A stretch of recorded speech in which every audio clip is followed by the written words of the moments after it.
Seterusnya, jenama kosmetik tempatan Krizan positif pelancaran produk terbaru mereka mampu memenuhi kehendak dan keperluan pelbagai jenis kulit wanita di Malaysia.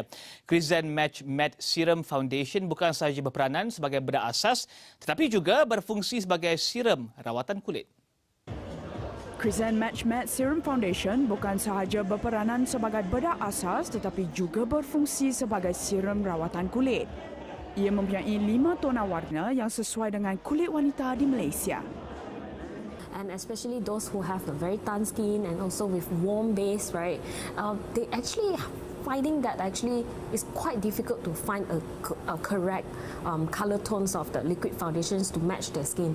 So we actually managed to launch this series just to solve that problem. The product also packed with 11 active ingredients, especially we are talking about the main manuka honey and also aloe vera. It's also included some vitamin B3, which actually can help for hydrating, anti-aging, and also some antioxidant whitening functions. It's actually basically can help to solve the women most headache problems.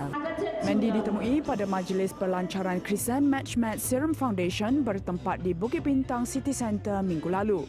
Didatangkan dalam 5 warna iaitu Natural Ivory, Light Beige, Nude Beige, Natural Beige dan Rich Honey. Krizan Match Matte Serum Foundation kini sudah boleh didapati di seluruh kedai farmasi dan kecantikan di Malaysia atau boleh terus ke laman web krizan.com.